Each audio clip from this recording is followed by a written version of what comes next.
요한계시록은 AD 95년도부터 96년 그 사이에 아마 기록된 것으로 보입니다. 그 당시에는 이제 도미티안이라는 황제가 통치하던 시기입니다. 그 도미티안이라는 황제가 이 통치하던 그 시기에는 그 로마 제국이 무적이며 절대 지지 않는 그러한 나라였습니다. 이러한 정치 상황 가운데에 한 가지 주목해야 할 것은 황제 숭배가 있었다는 것입니다. 그래서 황제 숭배가 있었기에 그 당시에 도미티안 황제는 자신을 우리 주요 우리의 하나님이라고 자신을 부르도록 했습니다. 그래서 황제 숭배를 따르던 자는 도미티안 황제에 대하여서 우리의 주요 우리의 하나님이십니다 라고 고백을 했습니다. 그러니까 사회가 이렇다 보니까 교회에 문제가 생깁니다. 로마의 가치인 그 황제 숭배에 동참하여 순응하고 그 사회 분위기에 동화될 것인지, 혹은 그러한 압박에도 불구하고 기독교 신앙을 지킬 것인지, 우리 하나님만이 주님이십니다, 하나님이십니다 라는 그 기독교 신앙을 지킬 것인지, 그것이 문제였습니다. 요한계시록을 적은 이 사도 요한도요, 사도 요한은 이러한 황제 숭배에 동참하지 않았습니다. 그래서 요한계시록 1장 9절을 보니까 요한이 하나님의 말씀과 예수를 증언함으로 말미암아 많은 고초를 겪었고 반모라고 하는 그 섬에 유배되었다고 기록하고 있습니다. 그렇게 반모 섬에 유배되어서 홀로 외로이 있는 요한에게 우리 주님께서 찾아오십니다. 그리고 그에게 말씀하시면서 그 소아시아에 있는 7교회에게 편지하라고 말씀하셨죠. 그 기록이 바로 2장부터 3장까지의 기록입니다. 그래서 7교회에, 그리고 결국에는 그 7교회는 모든 교회를 가리키는데, 이 7교회, 모든 교회에 기록한 이 편지가 2장과 3장에 기록되고 이제 장면이 전환되어서 오늘의 본문인 4장에 이르릅니다. 주님께서는 요한에게 하늘문을 열어주시고 하나님의 영광스러운 보좌를 보여주십니다. 그것이 바로 오늘의 본문과 5장입니다. 이 계시를 통해서 우리 주님께서 이 세상을 통치하는 자가 보좌에 앉으신 하나님이시고 로마의 황제가 아니라 우리의 하나님만이 참된 왕이시다 라는 것을 보여주고 계십니다. 사도 요한은 그때 본 것을 묘사했고, 이 말씀은 이 편지를 받는 모든 교회에게 큰 위로와 소망의 메시지가 되었습니다. 오늘 우리는 그 4장과 5장 중에서 4장의 말씀을 함께 상고하고자 합니다. 이 5장의 내용은 우리가 매일 성경을 따라서 읽을 때에 금요일의 본문입니다. 금요일 매일 성경에서 이 요한계시록 5장 말씀을 하고, 또 그 말씀을 따라서 금요기도회 때 우리가 매일 성경을 보기 때문에 아마 목사님께서 더욱 탁월한 말씀을 요한계시록 5장을 잘 설명해 주시리라 믿습니다. 간단하게 먼저 보자면요, 이 4장에서는 하나님께 초점을 맞춥니다. 이 보좌에 앉아 계신, 왕좌에 앉아 계신 그 하나님께 초점을 맞춰서 설명하고 있다면, 요한계시록 5장은 어린 양이신 우리 주 예수 그리스도께 초점을 맞추고 있습니다. 오늘 이 시간에는 이 보좌에 앉으신 하나님을 묘사하면서 그곳에서 일어난 일들을 묘사하는 이 4장의 내용을 천천히 살펴보겠습니다. 먼저 1절입니다. 요한은 하늘에 이미 열려있는 그 문을 보았습니다.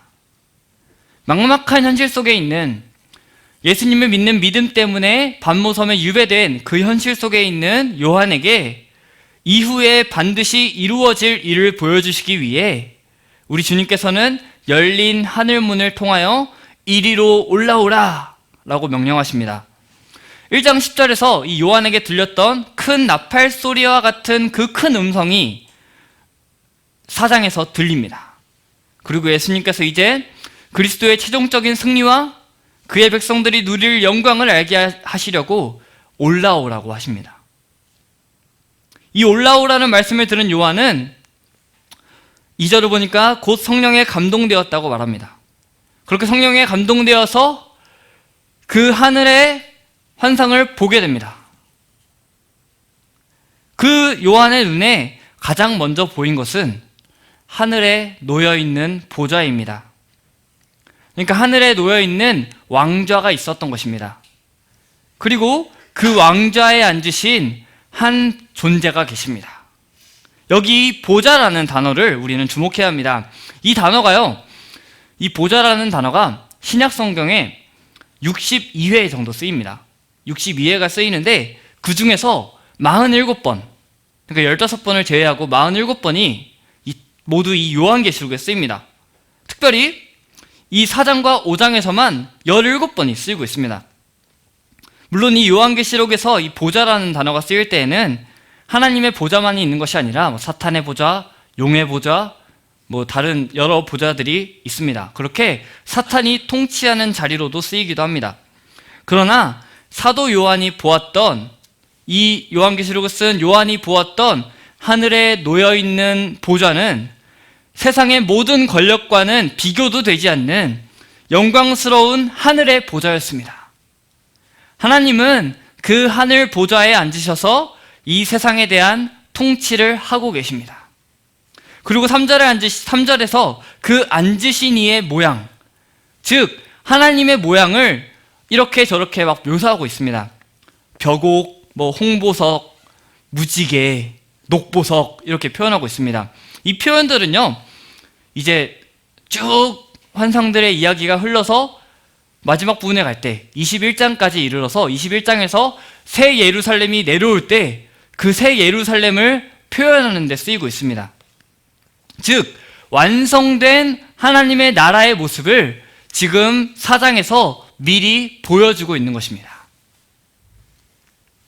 구약 성경을 보면요, 에스겔 선지자가 환상을 봤습니다. 환상을 보는데 그 실체를 정확하게 설명하지 못하고 여러 가지 보석과 여러 가지 색깔을 동원해서 표현했습니다.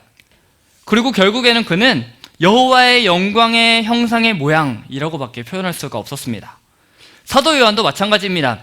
이 영광스러운 하나님을 보았는데 성령에 감동되어 이끌려 올라가서 그곳에서 영광스러운 하나님의 보좌를 보았는데 그대로 묘사하지 못하고 이런 것 같다, 이러한 모양과 같다, 저러한 모양과 같다 라고만 표현하는 것입니다. 이는 마치 어린아이가 비행기를 타고 하늘 위를 날면서 본 구름을 보고 그날 집에서 일기를 쓸 때 오늘은 비행기를 탔다, 구름이 솜사탕 같았다, 이런 식으로 쓰는 것과 같습니다. 이 어린아이는 그 자신이 본 그 실체를 묘사했습니다. 구름을 직접 보았고 그것을 묘사했으나 사진을 찍은 것처럼 정확하게 옮기지는 못했습니다. 이와 같이 사도 요한도 보좌에 앉으신 하나님을 보았으나 그것을 그 사진 찍은 것처럼 그대로 옮기지 못하고 이런 것으로 혹은 저런 것으로 묘사하고 있는 것입니다. 그래도 요한이 이렇게 묘사한 것은 의미를 담은 표현이죠. 그렇기 때문에 그 의미를 한번 생각해 보겠습니다. 벽옥과 같았다고 말합니다. 이것은 변하지 않는, 늘 환하게 빛나는 그 하나님의 영광을 표현하고 있습니다. 또한 홍보석은 그러한 하나님의 영광 가운데에서도 늘 뜨겁고 사랑이 넘치는 성품을 표현합니다. 결국 하나님께서 벽옥 같고 홍보석 같다라는 것은 하나님이 정결하시고 하나님이 분명히 드러나시며 하나님의 영광이 탁월하시며 그 가운데서 나타나는 넘치는 사랑을 표현하고 있는 것입니다. 더불어 녹보석과 같은 무지개가 둘러있다고 말합니다. 이것은 하나님께서 약속하신 것을 잊지 않으시고 지키시는 신실하신 하나님이심을 보여줍니다. 우린 이 무지개를 보면 노아에게 주신 그 약속, 물로 다시는 심판하지 않겠다고 하신 그 하나님의 약속, 그리고 그것을 지켜나가시는 그 하나님을 볼 수 있어야 합니다. 이는 하나님의 긍휼에 대해서 말하고요, 하나님의 심판의 때에도 하나님께서 하나님의 백성들에게는 은혜를 베푸시리라는 것을 보여줍니다. 이러한 묘사를 통해서 우리는 보좌에 앉으셔서 전 우주를, 모든 만물을 다스리시는 그 하나님의 위대하심을 보게 됩니다. 그러고 나서 5절을 보니까요, 보좌로부터 번개와 음성과 우레소리가 나온다고 말하고 있습니다. 출애굽기 19장 16절에서 모세가 본 것과 같습니다. 그 시내산에서 번개와 음성과 우레소리가 나는 것을 모세가 보고 묘사한 것과 같습니다. 그리고 요한계시록에서도요, 8장에서 한번, 11장에서 한번, 16장에서 한번 이렇게 이러한 유사하게 묘사하고 있습니다. 이것들은 모두 하나님의 심판과 관련해서 나타나고 있습니다. 그렇기 때문에 이 편지를 읽고 있는 하나님의 백성들, 이 편지를 읽고 있는 그리스도의 교회의 사람들, 교회들에게 그들이 믿는 하나님이 주권자이시고 그들의 하나님이 그들을 절대로 잊지 않고 계심을 확신하게 만드는 요소로 등장합니다. 이것이 당시 그들에게 위로가 되면요, 하나님께서 당신의 백성들을 박해하는 그 사람들을 잊지 않고 반드시 불로 심판하실 것이기 때문입니다. 또한 무엇이 있습니까? 그 보좌 앞에 켠 7 등불이 있고 그것을 7 영이라고 말하고 그것은 결국 성령 하나님을 가리키고 있습니다. 하나님의 성령은 이 하나님의 보좌 앞에 머물러 계십니다. 그리고 성령은 7 등불로서 우리에게 진리의 빛을 비추고 계심을 우리는 알 수 있습니다. 또한 하나님의 보좌 앞에 무엇이 있습니까? 6절을 보니까요, 보좌 앞에 수정과 같은 유리바다가 있고 보좌 가운데와 보좌 주위에 4 생물이 있는데 앞뒤에 눈들이 가득하더라 라고 말하고 있습니다. 보좌 앞에 수정과 같은 유리바다가 있다고 말합니다.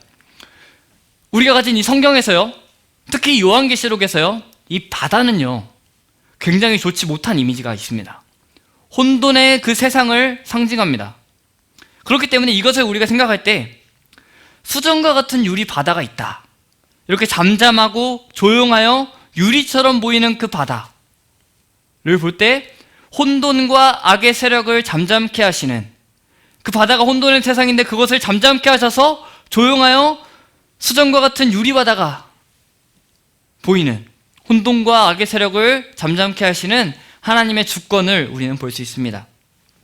우리가 지금까지 살펴본 것과 같이 2절부터 6절 초반까지는 사도 요한이 환상 중에서 본 것들이 묘사되어 있습니다. 그렇다면 이렇게 보좌에 앉으신 하나님이 무엇을 의미하며 이 보좌에 앉으신 하나님이 우리와 무슨 상관이 있을까요? 그들에게는 무슨 상관이 있었을까요? 사도 요한에게 이런 것들을 보여주시고 또한 사도 요한으로 하여금 이것을 기록하게 함으로써, 그리고 이 요한계시록을 편지하게 함으로써, 읽게 함으로써 기억하게 하는 것은 세상의 권세가 진짜 권세가 아니고 우리 하나님이 하늘 보좌에 앉아 계신 진짜 왕이시다 라는 것을 보여주는 것입니다. 그러니까 그 교회를 둘러싸고 있는 이 세상의 통치자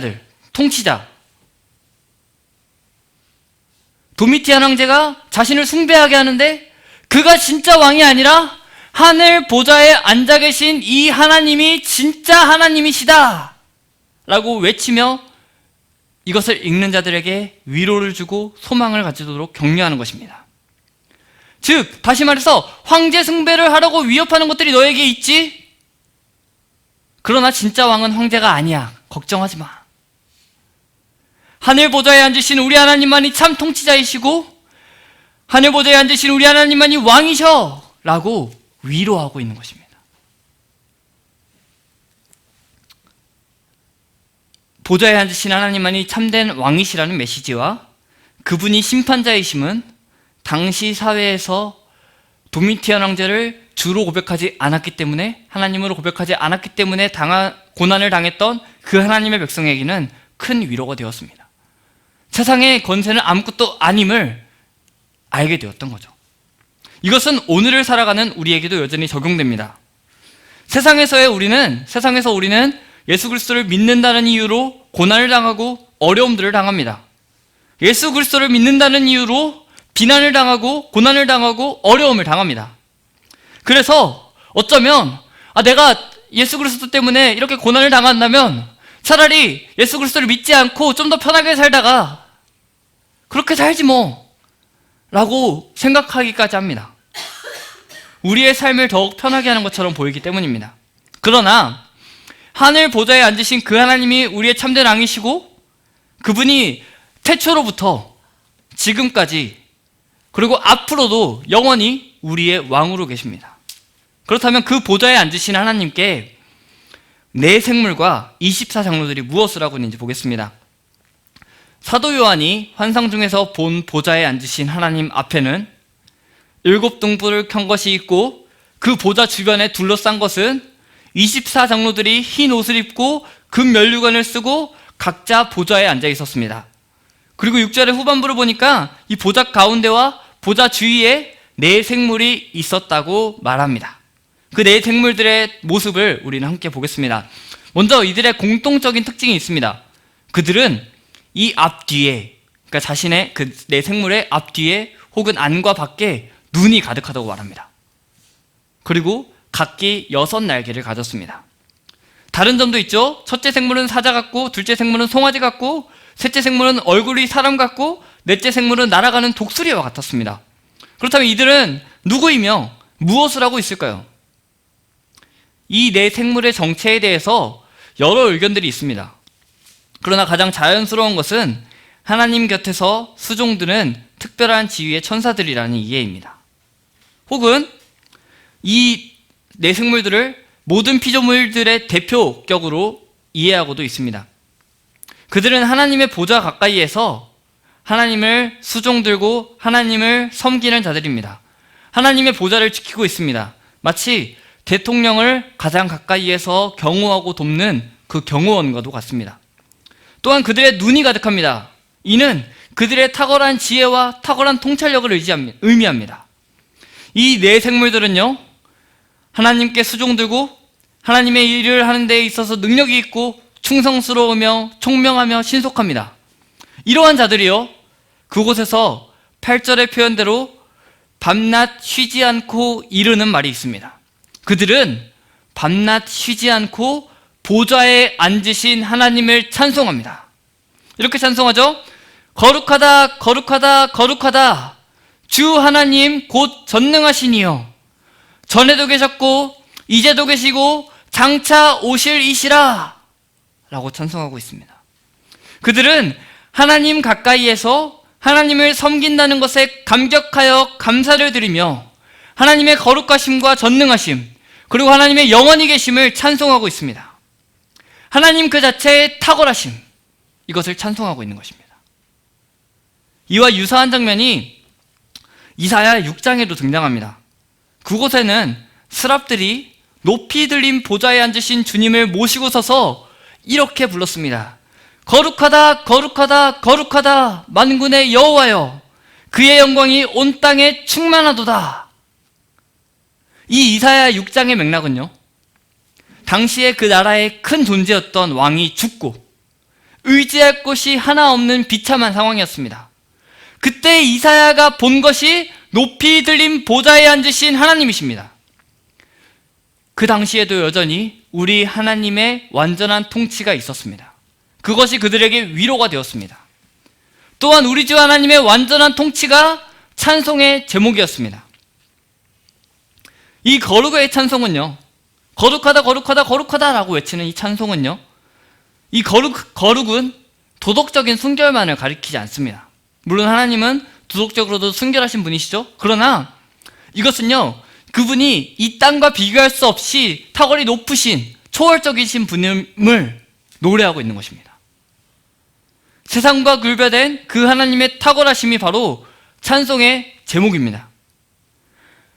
이 세상에 왕들이 있지만 이 세상의 왕권과는 도저히 비교할 수 없는 완전한 다스리심을 베푸시는 그 하나님을 찬송하고 있습니다. 또한 이렇게 하나님 가까이에 있는 내 천사가 하나님을 찬양할 때에 그와 함께 천상 예배에 동참하는 또 다른 무리들이 있습니다. 그들은 바로 24장로들입니다.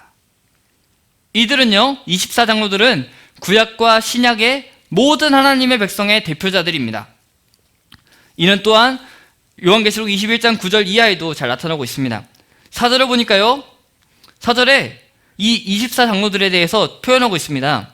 또 보좌에 둘려 24보좌들이 있고 그 보좌들 위에 24장로들이 흰 옷을 입고 머리에 금관을 쓰고 앉았더라 라고 말하고 있습니다. 그들은 흰 옷을 입었습니다. 그리스도의 의의 옷을 입었고 그들의 머리에는 그리스도의 승리로 인한 만물을 통치하는 권세를 가진 존재임을 이 머리에 쓴 금관을 통해서 보여주고 있습니다. 이러한 24장로들이요, 보좌에 앉아 있다가 하나님을 찬송하기 위해서 그 보좌 위에서 내려오고요, 땅에 엎드리고요, 세세토록 살아계시는 이에게 경배합니다. 그리고 자신의 머리에 있던 그 금관을 보좌 앞에 들이며 하나님을 찬송하고 있습니다. 24장로들은 하나님 앞에 자발적으로 엎드렸고 자신들이 받은 그 면류관을 벗어서 하나님의 보좌 앞에 둡니다. 자신들이 그 면류관을 받을 자격이 없으며 우리가 종종 부르는 찬송가의 가사와 같이 존귀, 영광, 모든 권세를 주님 홀로 받으소서 라고 직접 행동으로 보여주고 있는 것입니다. 우리도 그럴 것입니다. 우리도 천국에 가서 하나님께서 주시는 그 금관을 쓴다 할지라도 존귀, 영광, 모든 권세 주님 홀로 받으소서 라고 하면서 그 면류관을 주님께 드릴 것입니다. 이 24장로들은 그 금관을 하나님께 드리며 이렇게 찬송합니다. 우리 주 하나님이여, 영광과 존귀와 권능을 받으시는 것이 합당하오니 주님께서 만물을 지으신지라. 만물이 주의 뜻대로 있었고 또 지으심을 받았나이다. 그들은요, 보좌에 앉아 계신 그 하나님께 우리 주 하나님이여 라고 부릅니다. 우리가 말씀을 시작하면서 이 요한계시록이 쓰여졌던 이 사람들의, 교회들의 사회적인 상황을 보았습니다. 그때 황제 숭배가 있었고 그 황제는 자신을 우리 주, 우리 하나님이여, 우리 주 하나님이여 라고 부르게 하였음을 보았습니다. 초대교회에서는요, 당시의 교회에서는요, 우리 주 하나님이여 라는 고백을 누구에게 하느냐에 따라서 그의 목숨이 왔다 갔다 했습니다. 오늘의 본문에서 환상 중에 본 하나님의 백성은 우리 주, 우리 하나님이여 라는 고백을 인간 황제가 아닌 진실로 영원하신 왕이신 그 하나님께 돌립니다. 왜냐하면 그분만이 존귀와 영광과 권능을 받으시기에 합당하시기 때문입니다. 들풀과 같고 진흙과 같은 인간 황제가 감히 우리 주 하나님일 수 없는 것입니다. 이 환상에서 이러한 것을 보여주고 있습니다. 더불어 24장로는 이 찬송의 근거를요, 하나님의 창조와 하나님의 다스리심에 두고 있습니다. 하나님은 우주 만물을 지으신 분이시고 우주 만물 중 어느 것도 그분의 뜻과 무관하게 존재하는 것이 없다고 찬송하고 있습니다. 이러한 하나님의 위대하신 사역을 근거로 모든 영광과 존귀와 권능을 받으시기에 합당하신 우리 주 하나님을 찬송하고 있습니다. 이는 시편 136편의 찬송과도 같습니다. 창조주 하나님과 구속주 하나님의 선하심과 인자하심의 영원하심을 찬송했던 그 시편처럼 천상의 예배에서도 창조주 하나님과 그 창조하신 것을 여전히 다스리시는 그 하나님을 찬송하고 있습니다. 여러분은 어떠하십니까? 창조와 다스리심의 사건으로 인하여 하나님을 찬송하고 계십니까? 우리의 동네를 봅시다. 이제 딱 우리의 동네를 보면은 뒤에는 산이 있죠. 뒤에는 산이 쫙 있고 앞에는 물이, 보이지 않는 물이 있습니다. 특히 이 교회 옥상에 딱 올라가서 주변을 샥 돌아보면은 참 아름다운 자연들이 펼쳐지고 있습니다. 여러분들은 매일매일 걸어다니면서 맛보는 그 자연을 보시면 하나님을 찬송하십니까? 이 모든 것을 지으셨고 보존하시는 바로 그분을 말입니다. 어쩌면 우리는 세상에서 살면서 피곤하기에, 힘들기에, 그것을 불평하기에만 바쁘기에 창조세계의 아름다움을 보며 찬송하기에 소홀할 수도 있습니다. 왜 이 고통스러운 세상에 나를 태어나게 하셨는가 라고 탄식하면서 불평할 수도 있습니다. 그러나 우리는 24장로처럼 이 땅에서도 여전히 하나님의 선하심을 따라 만물을 지으셨고 당신의 선하신 뜻을 따라 여전히 다스리고 계시는 그 하나님을 찬양함이 마땅합니다. 모든 것을 좋게 창조하신 분이 우리의 삶을 여전히 다스리시고 모든 것을 하나님의 선하신 뜻대로 여전히 다스리고 계시기 때문입니다. 이 천상의 예배는요, 요한이 성령의 감동에 성령에 이끌려 본 그 천상의 예배는요, 당시의 백성들에게 위로와 소망을 주는 메시지가 되었습니다. 황제를 숭배하게 하고 황제의 그 통치 아래에서 고통을 당하는 백성들에게 이 세상을 통치하시는 이가 보좌에 앉으신 하나님이시며 로마의 황제가 왕이 아니라 보좌에 앉으신 하나님만이 참된 왕이심을 보여주며 선포합니다. 이 말씀은, 이 요한계시록 4장에 기록된 이 말씀은 여전히 우리에게도 유효합니다. 요한이 환상 중에 본 보좌에 앉으신 하나님, 그분이 우리의 왕이시며 이 세상 질서를 통치하십니다. 우리의 마땅한 반응은 그분께 찬송을 올리는 것입니다. 8절부터 11절에 기록된 네 생물들과 24장로들의 위대한 찬송이 우리의 찬송이기를 소망합니다. 우리는 천국에서 영원토록 그 영원하신 우리 하나님과 함께 있을 것이며 그 하나님을 찬송할 것입니다.